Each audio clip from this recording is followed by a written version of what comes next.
Folks, it's with my great pleasure to welcome you to the Skullet podcast and to introduce our incredible guest, my good friend, Nevin Sharma. Give it up for Nevin, everybody. Thank you, everybody. Very, very light applause, but I'll take it. How are you, dude? Good to see you, man. Good to see you too, man. I'm doing well.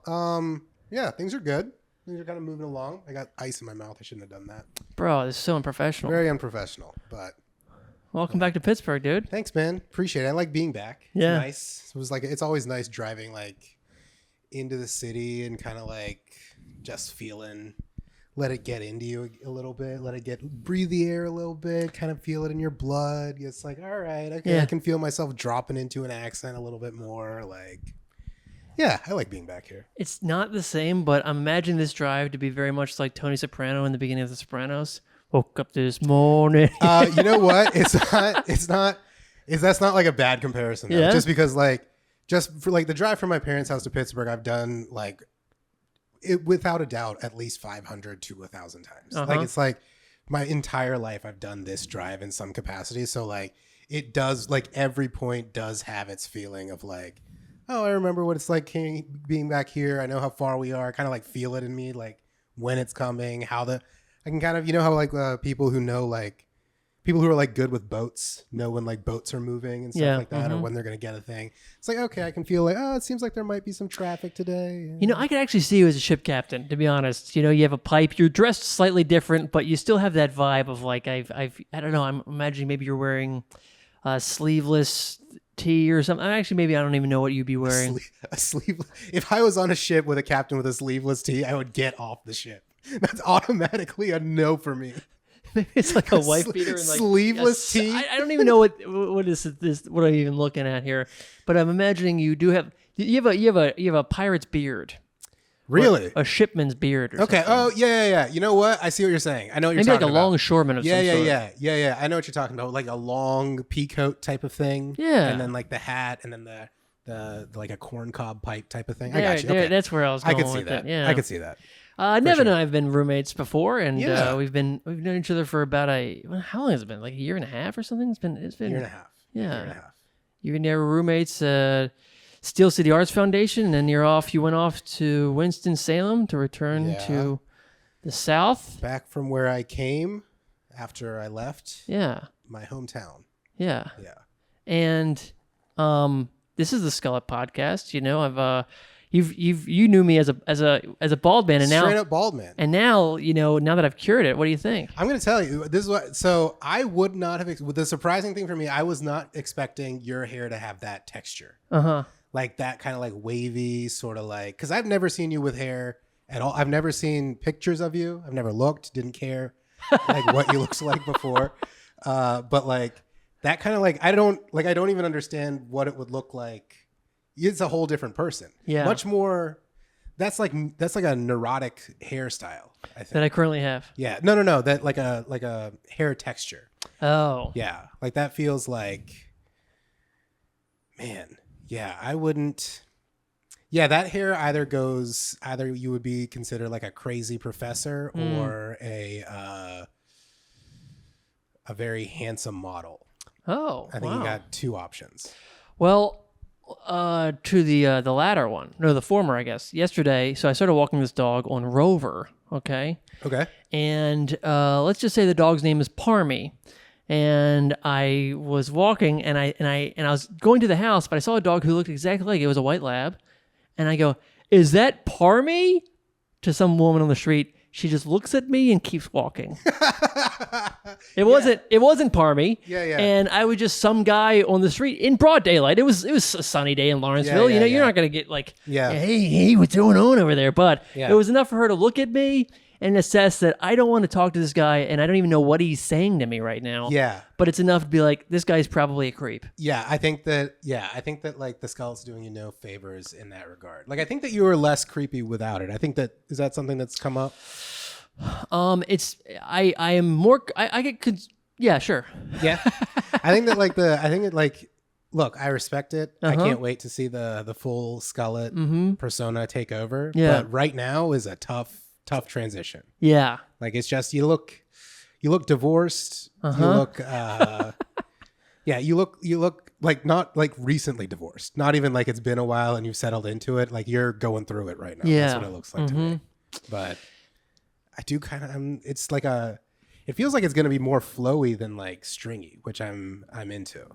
Almost like a Legolas Skullet. Oh yeah, Is that definitely. right? I've never seen that movie. Me neither. I'm not even sure what you're referencing, but I'm on board for it. Perfect. I'm like, let's go here. I love a reference that two people both don't get. Yeah, the texture just throw people off a little bit. I do find myself touching it a lot. I can do this, and it kind of just stays up. Oh, that's fun. For people listening at home, you gotta get on the YouTube, okay, to see what I'm doing with my hair, or just you'd rather be in the theater of your own mind and just let your imagination run wild. Do that as well. Imagine what my hair is like. It looks like those Bob Ross chia pets. Yes. Have you ever gotten one of those to work? Never. Okay, that's what it looks like. When you don't get a Bob Ross chia pet to work, that's what your hair currently looks like. That is actually a merch idea that I've had. A chia pet? A chia pet that's made, but Chia it pet grows a Skullet? skullet. Yeah. That's a good idea. See, it's almost like it's almost like your hair is very wavy. Yeah, that's why I was like, that's what shocks me about it is that like we have similar hair. Yeah. Like it's if you had it, you could probably do my hairstyle. Yeah, I would just start wearing, the name of the fucking sweater that you have on right now is escaping me, but let's just call it a cardigan. I nailed it eventually. It was cardigan. Ah, boy. It was in fact cardigan. Folks, it was cardigan. So, dude, you're just tell me about this storytelling show that you just won first place in. Won first place at it goes by two names, either the Ohio Pumpkin Festival or the Barnesville Pumpkin Festival. Okay. It was the 60th annual Tall Tale Storytelling Contest. Okay. So I saw it. I think I saw it last year, like when I moved here. I didn't know that they had that at this place. It's like 30 minutes from where I live and where my parents live. So I was like, oh, I'll give it a try. Let's see how it goes. So I wrote a tall tale and went and told it. And I mean, did well. It was a bunch of, the only merch tables at this place were Trump related merch. It's that type of place. A cool place going, yeah. And it was good. It was like fun. It's like weird seeing like, I kind of just wanted to see if I could do it, kind of like see how it would go and like see how like, because a lot of the stuff I've been doing is kind of like very like Appalachian centric and kind of like hillbilly illumination type of stuff. And I just wanted to see if like the things that I was writing would like actually resonate with the real people rather than, the very hip crowds that come to see me do stand-up. And it did. And it was fun. And it was like I was really proud of it, actually. I was like very proud of being able to do it and deliver. Can you tell us like plot points or? Yeah, the story is, it's something I wrote while I was here at SCAF last year. It's for like a book that I'm putting together. It's a Hickamore St. Clair story. Hickamore St. Clair is a character. He's a guy who his whole claim to fame is that like he once went for a walk but forgot his phone at home, and he walked so far before realizing it that he didn't know how to get back, and now he roams the hills without a phone. But it's like modern day. He doesn't have a phone, and then there's a couple little details, fun little jokes, fun little details in there, and then one day he comes across a town that has just had a big storm come through. And that storm knocked out all the Wi-Fi for everybody. And the whole town was like just running around. They had no clue what to do. Their phones were in the air. They didn't have the Wi-Fi to look up how to fix the Wi-Fi. So they couldn't fix it. They figured this guy was coming to fix it. He like went and tried. He obviously doesn't know how to fix the Wi-Fi, but he doesn't have a phone. So he's used to being resourceful and figuring things out. Went up to that Wi-Fi router. He listened to it. And he could hear the router saying the Wi-Fi was scared of the storm. The Wi-Fi was scared of the storm, so it couldn't come back. It was too scared to come back, and everyone was still panicked, looking around for the Wi-Fi. It thought the storm was still going. So Hickamore goes, "Hey, why don't you go ahead and you got to show the Wi-Fi how much fun you're all having. That way, it'll come back."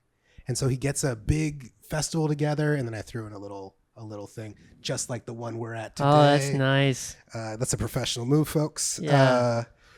and it's like you get together with your friends and your family and all that type of things and have some dancing and food and share community together and all that type of thing. And then Hickamore noticed that the Wi-Fi had been back for hours while this was going on. And then the moral of the story is next time the Wi-Fi goes out, spend some time with your family and your friends and gather together and you won't even miss it. That's beautiful, man. Pretty great tall tale. That's great. That's a great tall tale written by who? Who wrote that? Is that Nevin Sharma? Well, it also, I mean, it feels like conversations that we've had. You're like a pretty like anti technology kind of guy. Yeah. What do you agree with that? Yeah, I wouldn't say anti-technology. I would say like I'm very conscious of how much I'm addicted to it. So my own addiction kind of drives how I like approach those type of things and like how I write those type of things. And it's like, cause I don't like it. Like there have been times that I've like, I keep track of the screen time on my phone just cause I know a lot of people don't want to see. But like, I want to see. There are days that I've like have stared at a screen for 10 hours and it's just like, how is that? Like, what am I even doing for 10 hours? Like, I don't remember almost any, like I've probably scrolled today for 2 or 3 hours. I don't remember anything I saw. Mm-hmm. I couldn't tell you any of the things and it's just like, where does that time go? Like, what is the thing that I was thinking about during that? Like, so it like bugs me because I feel like I was like, it like takes away from like thinking time and like being together time and like, it makes you feel like you're closer to your friends because you're easier to communicate with them, but it's not really that close of a communication. Right. So. Yeah, I was thinking about this. I mean, this is not to be a argument for the technology. I guess just the algorithm's so good. So I didn't have a great day, and I think it was partially because I was trying to recreate a day I had 8 days ago. Okay. And I like this. That was a great day. Yeah, sure. And today, just the timing wasn't working out. Yeah. Like my brain wasn't working exactly the way I wanted to. The times that I had allotted for certain things got shrunk to too short of a period for me to do the thing that in a way that I want to do, where I can get lost in it. And I looked up TikTok, and there was a TikTok thing where a guy's talking about setting your ceiling up, but also setting your floor. I mean, it's a workout thing, but it was whatever. He was like, he just like, man, if you don't have the 90 minutes, I'll be like, I can't work out today. Yeah. But what's your ceiling? Why can't you do 100 push-ups or something? You know. Yeah. And he's like, it's like setting your ceiling up and setting your floor as well. Yeah. And that was technology kind of like, it was exactly what I needed though, where I'm like, dude, in 20 minutes of attempting to write jokes for an open mic later versus the hour and a half that I would have been just kind of like lost in at Inkwell. And I couldn't, I was at Inkwell's a coffee shop and it was just slightly too cold.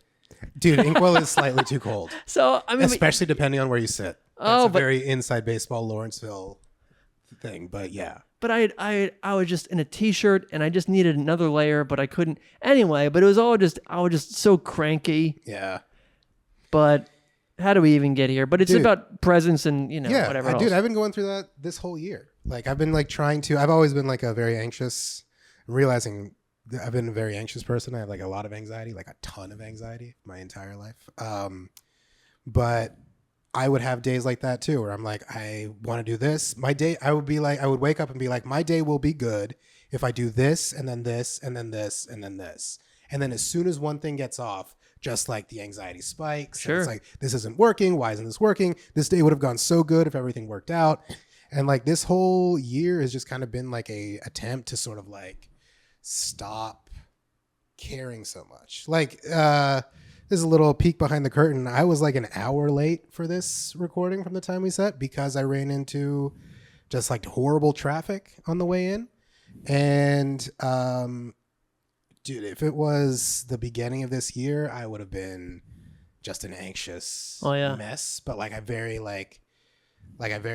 like, there's nothing I can do about it. It's just what happened.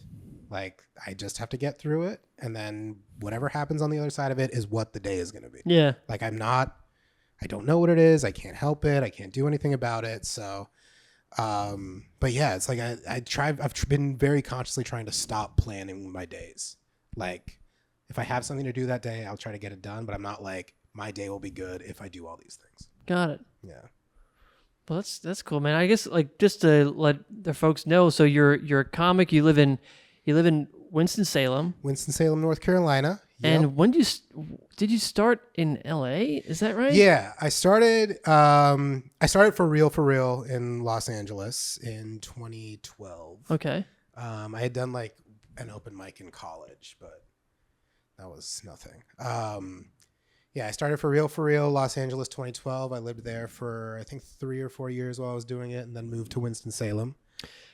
So you started, but you grew up in West Virginia. Grew up in West Virginia. And you moved to LA for what, film school? No, I grew up in West Virginia. Then I went to college in upstate New York. Okay. Then I moved to LA for a job, and then was there from like 2009 to like 2000. I don't remember, 14, 15, something like that.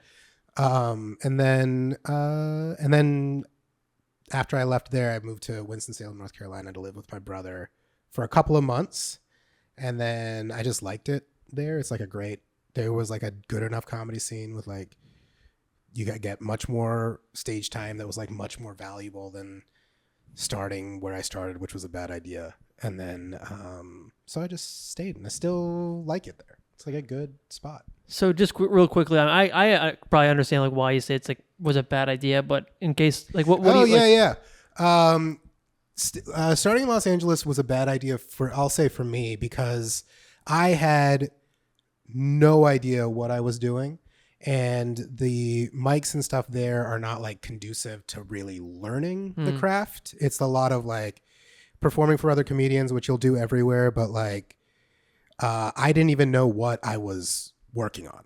Like I was just like writing new stuff and like never working on anything, and like just kind of like spinning my wheels really. Like there was like no traction. I didn't perform in front of like a real audience like until my like 3rd or 4th year when I moved to North Carolina. And then I was like, oh, I understand why you go all the time. I understand why you do all this stuff. I understand why you work on bits. Like I would just like write stuff and then drop it a week later because I was like, well, I gotta keep writing new stuff so that people can see it. But yeah, it was just really bad habits to start learning from.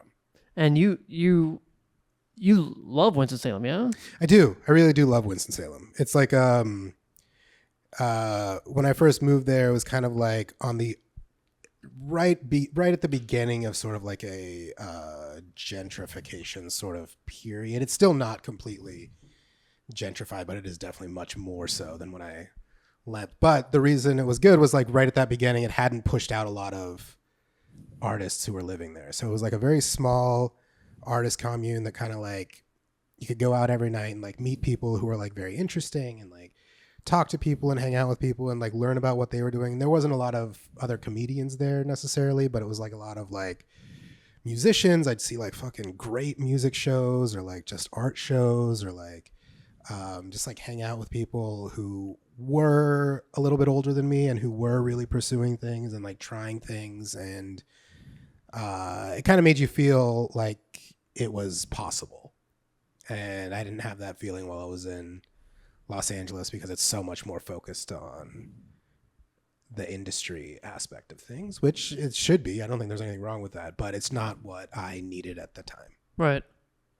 Yeah, I mean, you've always been a guy who's you love music, but but your aesthetic is like very like kind of, I don't know, like I'm gonna go. Living with you is interesting because you're like, I want to go. I have no idea where Nevin is. Yeah.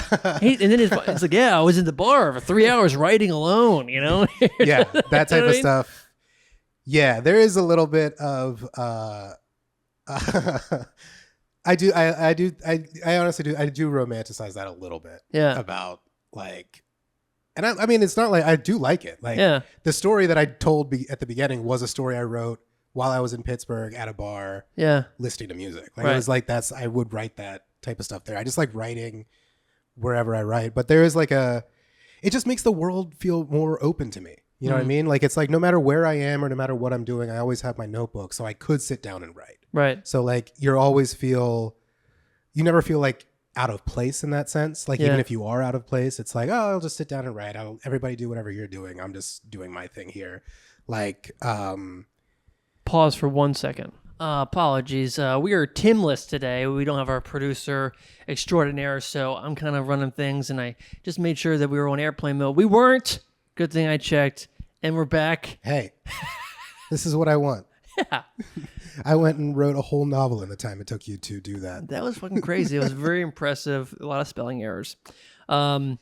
But you were talking about, because, okay, so I said, yeah, like Nevin's just gone for whatever. He's like, but then it's like, yeah, I was just writing alone at a bluegrass show. And I know all the people that work there, and they're, Yeah. and everyone was asking me questions, and they want me to be in the band. I do dislike, they don't want me to be in the band. I forced myself into the band. Yeah, I do. It's like, yeah, I do. I mean, I've always liked that. I liked the idea of like, I'd get like a lot of writing done at bars, just because I can, like, for some reason it's easier for me to tune things out there than when I'm in my house. Like, it's also, part of it is like a phone thing. Like, I'm not compelled to like be scrolling through, memes or whatever else I'm scrolling through when I'm out. And I just like, I and I don't think there's anything wrong with it. I've romanticized the idea of writing at a bar by myself. And like, it's something I enjoy doing. Like, I get a lot of writing done that way. And it's like, I know a lot of people, I think that a lot of people view that as like, people at a bar, I've heard, just because people have told me while I'm there, that it's like pretentious a little bit.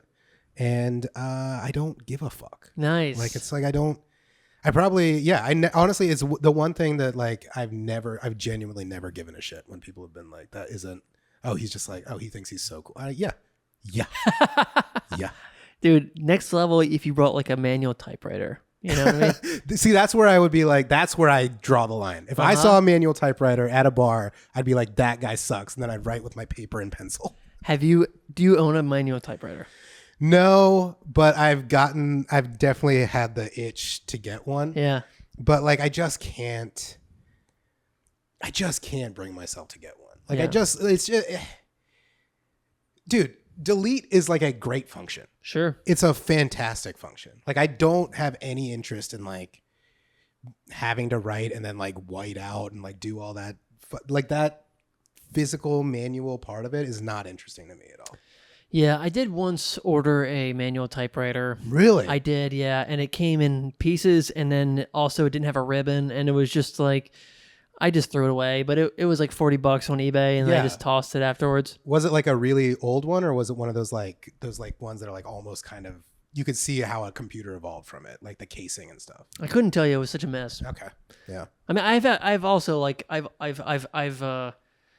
fantasized about getting like just a word processor, just a computer that just is strictly for writing, or a dumb phone, all these things that Aziz Ansari has. That's kind of how I have an iPad that I just like don't put anything on other than writing stuff.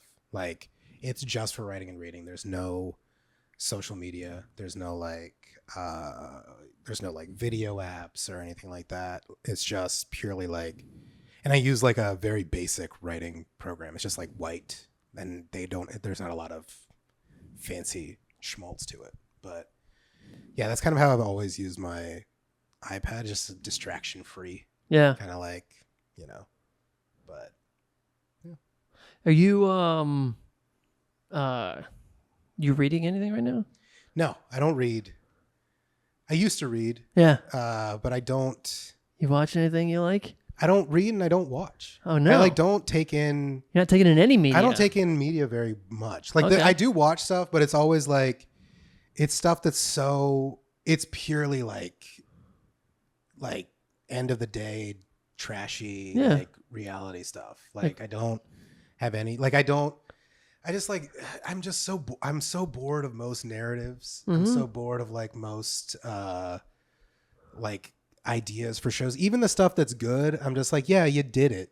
But there's nothing that's like really, there has been like no show or no movie that has like reached out and like grabbed me in a way that I'm like, oh, that's great. Like, in the way, like, if I want something like that, I get it from like live performance. I get it from like, even what, like, stand up is still interesting to me when I'm like in a room where someone really takes over. Yeah. That's great. Or like, if I'm watching a show where the guy is just like, whoever is performing is like, they're learning. Like, I like a show, especially like if there's like a guitarist or a banjo player, that like, you can see them get into a trance and then they're off somewhere, and just by them being in a trance, you kind of get a secondary like, wow, we're all on this together right now. That's the type of stuff that still works for me. Mm-hmm. But like I don't know. I watched that Baby Reindeer recently, and I was like, all right, good, you did it.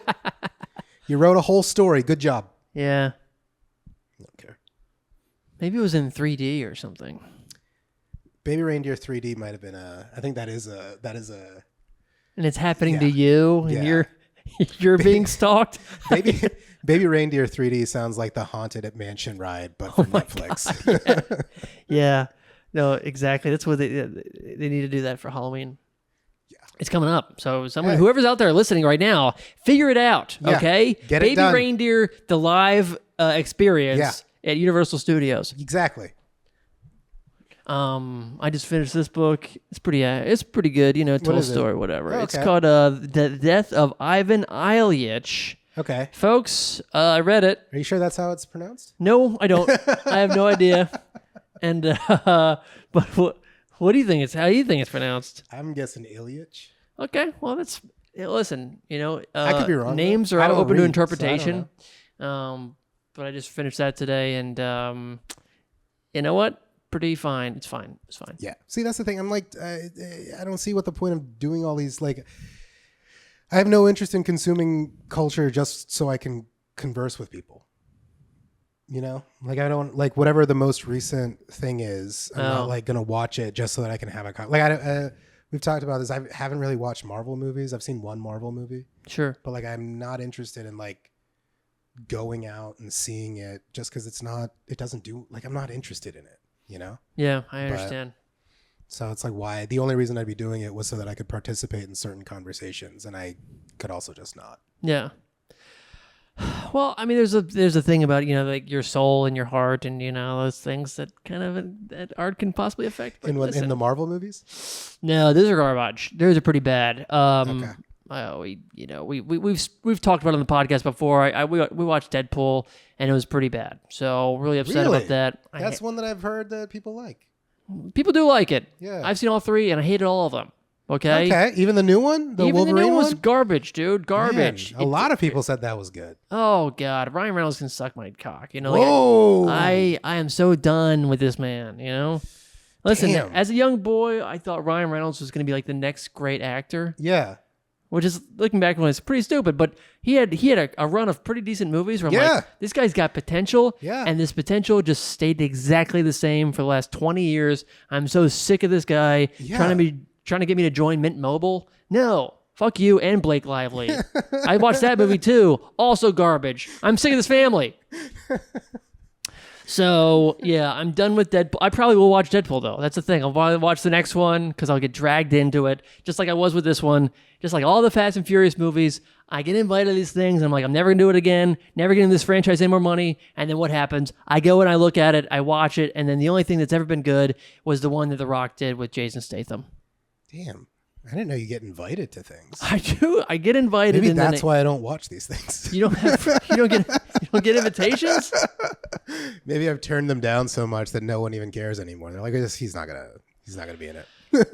Yeah, I don't know, man. I've peer pressure, being being part of the group. It is nice being asked to do something. Yeah, it is nice being asked to do stuff for sure. But yeah, I think it's nice to being asked to do stuff. But I'm kind of like over the idea of like, it hurts my feelings if I'm not asked. That's not true. It definitely still does. That's not true. I'm trying to portray a little harder heart than I actually have. Please invite me to things. Dude, you remember when we went to pro wrestling? That shit was awesome. See, that was fun. I like that. That was the greatest experience of my life. That was great. I enjoyed that. I look back on that and I think if you recall, I was like, I want to be a wrestler after this. We all lost our voices. We did, yeah. It was so much fun. Yeah, I like an experience. I like something that like there was a reason for me to come out, and it was like now justified. Like it's like, yeah, it was a true spectacle. That's art, people. Yeah, that is art. Speaking of, I don't know if this is considered art, but when I was thinking about you, and I was thinking about this podcast, and what I was going to talk to you about, It And was one, very sweet. yeah, well, I try to be prepared, even though you were late, and then You didn't I write was anything also. down. You just thought about it. I have a note in my phone, actually. It says Nevin. It's in bold, and then different things. And one of them was relationship with the truth. Oh, okay. Do you know what I'm talking about? Yeah, I was thinking about this on the drive up. Actually, Were you? Yeah, I was thinking about the reason I was thinking about it was because I was going back to kind of like the thing about starting in Los Angeles. Started in 2012. That was when like Louis C.K. was very popular and like Chappelle. And I actually think for people who start, at least for me, I won't say it for everybody, but I thought those were very bad role models in terms of comedy to like be looking up to at the time. Chappelle and Louis? Yeah, because well, I don't know. I wouldn't put them both in this class, but the reason I thought that was when I was starting, everyone was always talking about how comedy is like the truth. Yeah. And it's like, oh, it's like you just got to get up there and you got to tell your truth. And that's one of the dumbest fucking things you could do in comedy is to tell the truth. The only funny things are lies. Lies are as funny as it gets. Like that's why fucking, not to get political, but that's why fucking Trump is so funny. Because anyone who sees it and knows it's a lie is like, what a fucking, that's so, why would you just say that? You know? But like all of those, like you think that you have to like tell these stories and you have to like reveal part of yourself and you have to like say what's like honest and true and that's the best type of comedy. And it's like, no, the funniest shit is made up. There's nothing good out of the truth in comedy. Truth in comedy is one of the dumbest fucking principles you could have. Everything you say, if it's not funny, should be fake. Like it should, make it up. Make something up. Make it up so that it's funny. Don't tell me if I have to hear another motherfucker tell me about his anxiety, even though I did it in this podcast, like I'm going to lose it. Huh. Just tell me something funny. Just make up a 3-line sentence that ends in a joke. I don't care how truthful it is. You know, like it's so when everyone's and tying that into like people being like, oh, comedians are like modern day philosophers. It's like, suck my dick, dude. That's just, it's not, they're not, you know who was probably mad at that? Regular philosophers. They were probably like, what the fuck? We have to make this funny now? No. Comedians are some of the dumbest people on earth. Their relationship with truth is tenuous at best. And it should be tenuous at best. The idea of sharing your truth, that's what poetry is for. Go do that. Like, leave the rest of the shit out of it. I mean, poetry is not always truthful. Oh, I think poetry is the highest form of truth. What? No. Okay. All right. I mean, you said a lot right there. And this is also part of the reason that I like you so much. Because sometimes I'll be like, yeah, man, I don't agree with a lot of the things that you say. Maybe not a lot of it, but sometimes it's like you have very strong opinions, and sometimes I'm like, I don't know that I agree with it, but I like the way you said it. Yeah, I don't know that I agree with it, but I like the way I said it too. Like I can be convinced out of almost anything I say. I mean, it doesn't take a lot. This does ring true to me in a way because my girlfriend has been like, wow, she says this, like, wow, before I started dating a comedian, I had no idea that all comedians are lying constantly. Yeah. I have, because, for example, I have jokes about my ex-girlfriend that I say are my girlfriend. Sure. And she's like, she'll be like, I don't snore. Now everyone here thinks I snore. And whatever else, right? Yeah. But, yeah. You know, there's like an emotional truth or something to these things. Sure, yeah. I'm not saying that they come from somewhere, but like... Yeah, there might be an emotional truth to it, but the idea that comedy is truth is just... People are like, you know why that's funny? It's because it's true. No, it's funny because it's incongruous. It has nothing to do with the truth. Yeah, I guess so. I didn't know we were going to talk so much comedy philosophy. Here we go. That was the one. That was one where I was like, I don't know. I don't even know if I believe it as I said it. Well, there's this Pete Lee video that's been going around that I've been sharing, or got shared with me and whatever else. But they were saying that sometimes if you have a punchline and you can't write past the punchline, it's because you don't actually feel the way that you're feeling about it. Oh yeah, that makes sense. So if you kind of just remove that and actually say what you actually feel about the thing, then you actually can write a lot more about it. Yeah, I've noticed. I had that that feeling in the last like year or so. Yeah.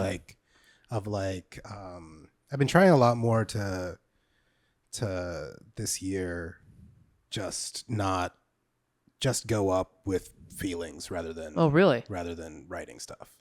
Because I think when you go up, at least when I go up with feelings, the words don't matter as much.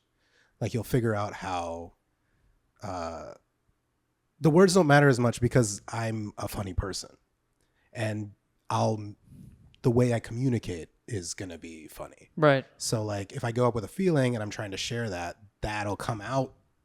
It might not be the most polished. It might not be the best. It might not be, but like, that's again, the thing that I love out of like music performance. I remember it was like a real formative moment for me when I had this realization. It was like, I think maybe the first week I moved to Pittsburgh and I went to see a show.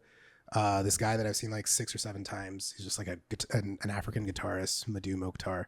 And he's one of those guys that just like, he starts and he goes into a trance and then like you feel like you're in a trance. And I remember I was sitting there and I was having like a rough relationship with comedy at the time. And you walked by and I was just like, man, he was like, you asked how that show was. And I was like, I don't even think comedy does what that does. And I was like, well, then why am I doing this? And so that's kind of like started a thing of like, well, let me figure out how to do that. And I've been able to kind of like translate that into certain different performances where like I've gone up like that. And I'm like, oh, I don't know if the audience felt that, but I felt like I feel in these shows. And it might not be the right move, but it's certainly the right path for me. I like that. Yeah, no, I agree with that too. Yeah, I'm trying to think like the last 2 times I saw you, you were like, yeah, I was, we did that show in, I don't know, downtown, the last Don't Tell Us show. Yeah. Was that a performance that you? That was one. Yeah. That was definitely one where I was like, I don't know. I don't have set lists anymore. I didn't know what I was going to talk about. And I just get up and start talking. Yeah. And then just like have enough confidence in myself that I'm at least interesting. And if I'm interesting and I know I'm funny, that'll work itself out. Yeah. But you can't always close that way. That's the problem. You can't always tough. figure out a way to close. You might not have jokes per minute or whatever these other people try to talk about. I'm not going to get a great reel out of it. But, well, it's like it's like, again, my thing with the phones too, is like, I've never had a transformative experience looking at my phone. Oh, going back to that thing about writing and then, you know, like the punchline being not the thing. Yeah. Or maybe it's not truthful. You can't write past it. Yeah. I have this joke that I've been doing and it gets a good reaction. Yeah. It's about yoga. Okay. And I'm going to tell you the joke and Sure. then I'm going to tell you a little bit, then whatever. So the joke is basically that I've been going to yoga and I get very paranoid because I'm usually the only guy there. Uh-huh. And my paranoia is, what does all these women think I'm here for? They think I'm here because I want to be able to like suck my own dick. Yeah. Okay. That's not it. I want to eat my own ass. Right? That's. I think it's good. But I was thinking about this after watching that video. I was like, yeah, I can't write past it because it's such a huge left turn, and also none of that is true. The only true thing is that I'm at yoga and I'm uncomfortable being the only guy there because it is sort of this like kind of like sensual thing that's happening, and I'm like, I don't want to be a creep. Yeah. And it's really about that. It's about that feeling of I don't want to be a creep, and I'm in this weird place where it's like there's movements and people are bending over, and it's like and it's like kind of like a battle within my. It's like that's what I think is funny about it. But this is so that's what I think that joke is good. Yeah, and it's not true. Do you see what I'm saying? Like the joke, if you're in comedy, what matters is the joke. The truth of it is useless. The truth of it will only get you more jokes. Like you use the truth. Like so, I hear that joke. If you want to work it with me, I hear that joke and I'm like, okay, that first joke is you're in. Right? That's the first thing you say. Right. And then you can be like, No, that's obviously not the thing. I just feel like a creep being it doesn't even have to do with yoga at this point. It's like, I just feel like a creep being the only guy in a room full of women anywhere, you know? Like, Yeah. And that's like a very relatable thing. And like, maybe this is what people are talking about when they mean truth. Like maybe I've stumbled into Yeah. a refutation of my own argument, but it's Right. the idea is like, but like, because the first part isn't true doesn't make it not a joke.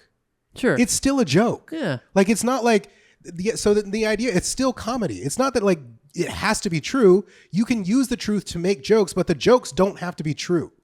Sure. Yeah. Like, I think that's where I think like people like that are like, you know, that's where I think I got fucked. I got fucked up. I don't know if it's like everyone else's fault or it's my interpretation of like what that meant.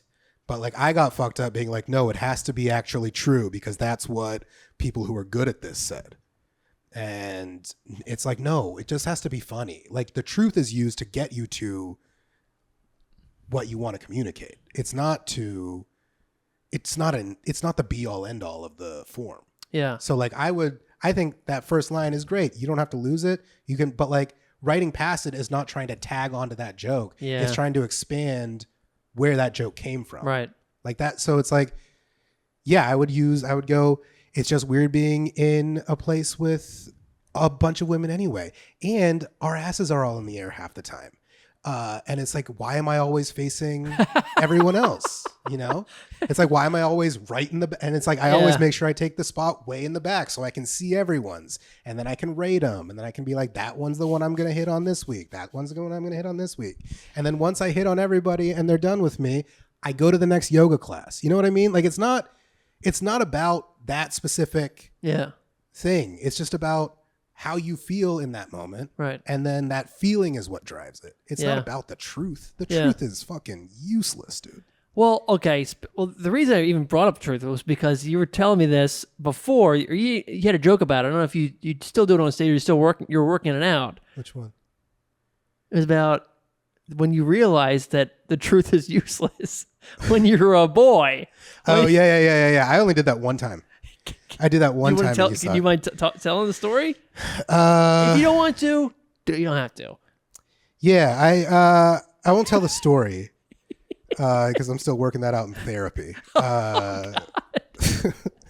But I have a very loose relationship with how important the truth is. Yeah. Like, I just have a very like now that I think that there's like emotional truths.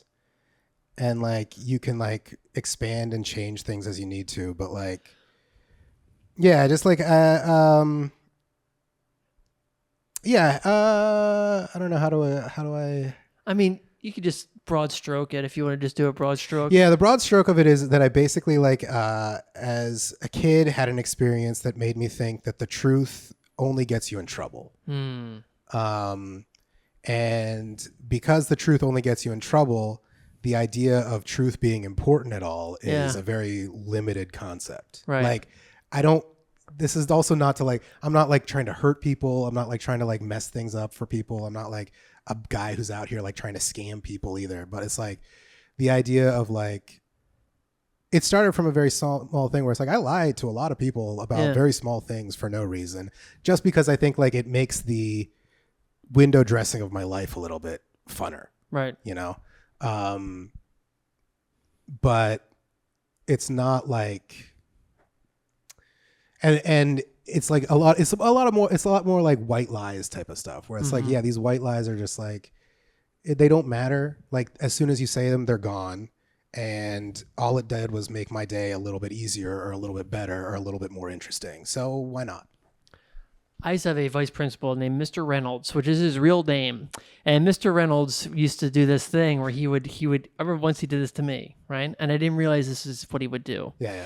He would go, Mr. Fleming, how you doing? I would sit down in his office, like he called to his office. And he goes, now listen, I know you stole those discs, like the flash drives, right? Yeah. And now if you tell me you did it, I'm not going to have to call your dad. So I would go, wait, so hold on. So if I tell you that thing, you won't call my dad. That's right. And like, yeah, I did it. Yeah, you didn't do it though, right? And then he goes, I'm going to have to call your dad. Yeah. That's what I'm saying. It's like that. It's very similar to the experience that I'm like trying not to talk about. Now, here's the kicker. That didn't happen. But he would do that to other kids. Yeah, see? Yeah. That's fine. That's so much funnier. It's so much funnier that it didn't happen. It is so much funnier that it didn't happen. Yeah. And the only currency I give a shit about is whether it's funny or not. Like, that story, if it really happened, is fucked. Right. But that story that it didn't happen, so good. Hassan Minaj, though. What are we doing with this? Oh, what was his deal? Didn't he said they sent him poison in his house or something?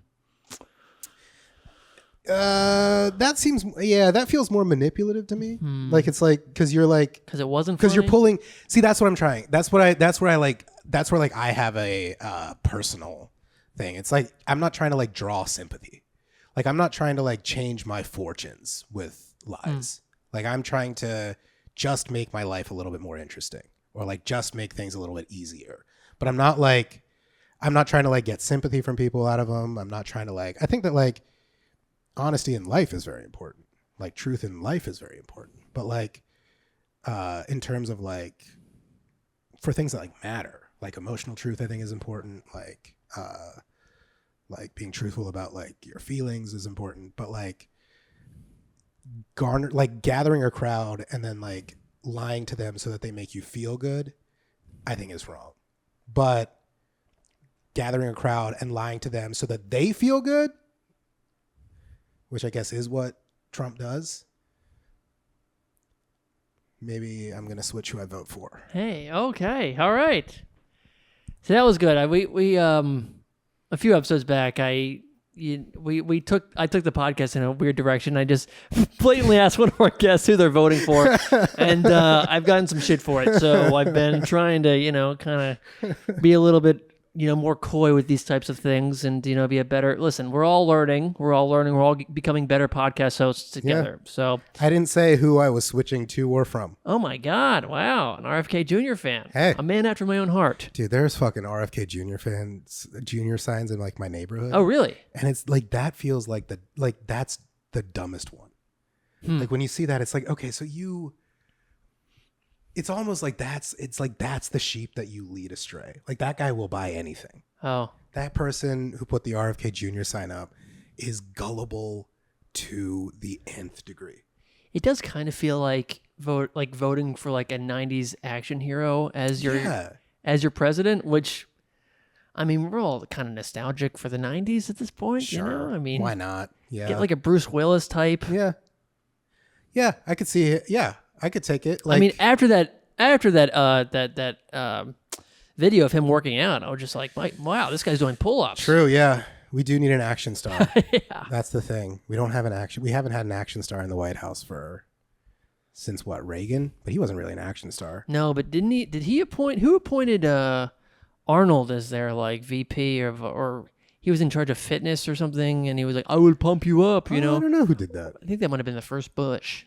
Oh, wow. There's a little history lesson for all you fucking nerds over there.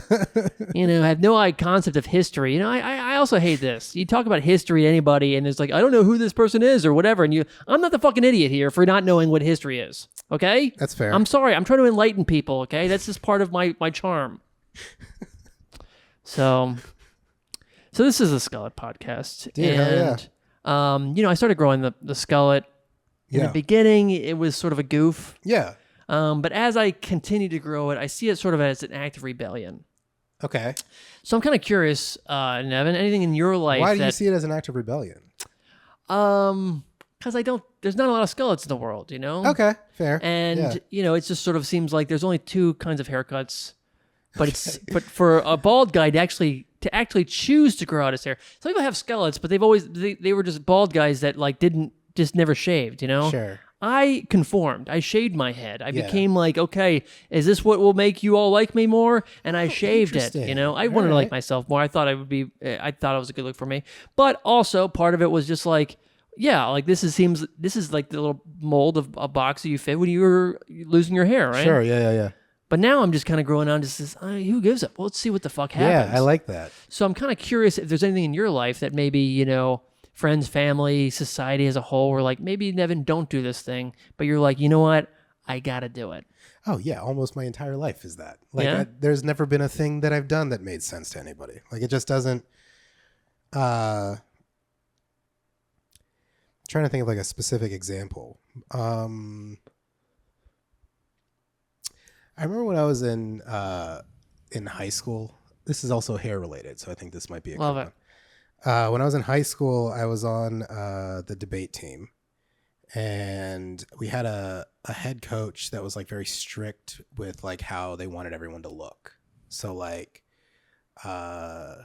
she wanted everyone when we went to competitions to be like clean shaven and haircut, like a sensible haircut. And I've always looked like this. So, I don't know why that's so funny to me. So it was like the night before a competition or a week before a competition, and she just looks at me and she goes, I don't think I'm going to be able to get you to shave your beard, but I'm going to need you to cut your hair. Whoa, hold on. You had a full beard in high school? Yeah. I've had a beard since I grew it. Like, I don't think it's ever left. Middle school? Not middle school. Were you a kid? Were you one of those kids with mustache? Like, I think I had so once this grew in, this is basically, there was like a year in my life where I had to like shave for work. Okay. And I did that because I was getting paid for it. But other than that, this has been here the whole time for sure. Just this little patch. Okay. But yeah, other than that, I think there's maybe ever since I had a beard, there's only been a year of my life where I didn't have facial hair. Love it. And like a full beard has been the thing. But yeah, so she was like, I can't get you to shave your beard, but you're going to have to get your hair cut. And I was like, okay. So I went to like one of those great clips or whatever. And I walked in and I said, listen, I went to one lady. I'm like, this is going to be a really weird request. I was in high school. This is going to be a really weird request. All I need you to do is to take one strand of hair, snip it, and give me a receipt for a full haircut. And they were like, why would you? And I was like, I will pay you the full price. Just give me the receipt. And they did it. And I walked in the next day to the bus to go to the competition. And she stopped me from getting on the bus. And she was like, I told you to get a haircut. You can't come with us. And I handed her the receipt. And I said, I did exactly what you asked. And then she moved and I went on the bus. Holy shit. Yeah. I was like a junior in high school. Dude, that is wild, man. Yeah, it was I was also like very good. She couldn't not put me on. Yeah. Oh, okay. You're kind of like the star wide receiver or something. I was like, I was good. I was like good at it. I would like, I mean, it's also, do well. you kind of, I don't know if this is like a debate, but that's sort of, you can't really fuck with the reasoning at this point. You have the evidence. 100%. Yeah. literally I was got like, the haircut. I was like, you asked me to do something and I did it. I didn't do it the way you wanted to. Wow. But I just did it. So Yeah. beat it, dude. Whoa. Tell me something. Wow. I like that, man. Yeah.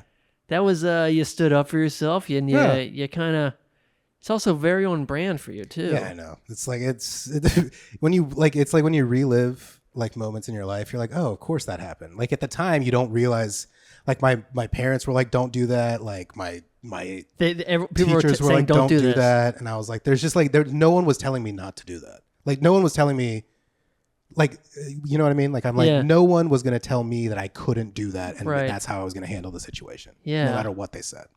So I just did it. And there's just like, yeah, that's my little, I definitely have like a rebellious streak. And I'd that's, say, yeah. that definitely.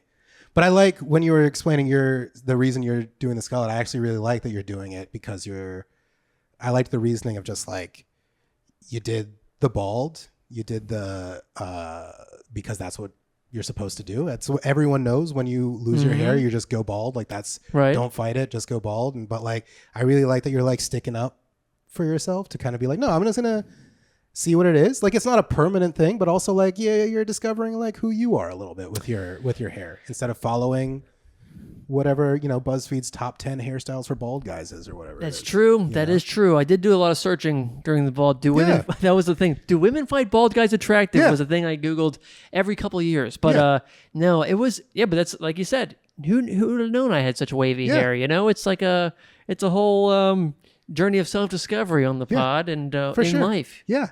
Like I genuinely, like, you're a different person with that hair. Like I wouldn't, I know you now, so I can I can fit it into the box that I know you in, you know, like not even, box is not the right word to use, but whatever, you know what I mean? Yeah. But like, had I met you with that hair, it would be a different, situation. Like I would interact with you differently. Mm-hmm. But like now that I know you and now that you're growing the Skullet and now that I know the reason why you're growing it, I love this thing. Oh, thanks, I think it's man. great, man. I appreciate it. You hear that, Michaela? Okay. Well, folks, this has been the Skullet Podcast. Nevin, where can people find you? You can find me on Instagram at Nevin Sharma. You can stream my album that I recorded at Steel City Arts Foundation last year called Schmingle Bingle on Spotify or anywhere you stream. If you're in Winston-Salem, I run a monthly show at Hoots Beer Company, and I'll be recording a special in February. So come through. Hell yeah, man. Definitely check out that album. Recorded it. Oh, we didn't even get into that, but Nevin recorded that all in 1 week. He stayed an entire week in the podcast studio at Steel City Arts Foundation, kind of like doing his own David Blaine stuck inside an ice cube That's thing. Exactly what it was. Yeah. And a lot of great comics are on that. Very funny album. I'm on it as well. Ronnie's on it. He did a great job. Fantastic voice actor. Thank you. Appreciate it, man. Thank you. Yeah.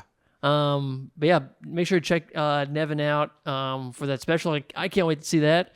And also, you know, I said the thing, but I love you, Michaela. You're good. And also, yeah, that's it. That's been it for the Skullet Podcast. My name is Ronnie Fleming. Thank you so much. And remember, folks, rate, review, subscribe. Every person who reviews the podcast sends a screenshot. We'll get one of these stickers. And you'll get a sticker too, just for doing the pod, bro. Yeah, let me grab it. Appreciate you, man. Sweet. And remember, folks, not all growth is good, but just keep in the back of your head. See you next time. Oh yeah.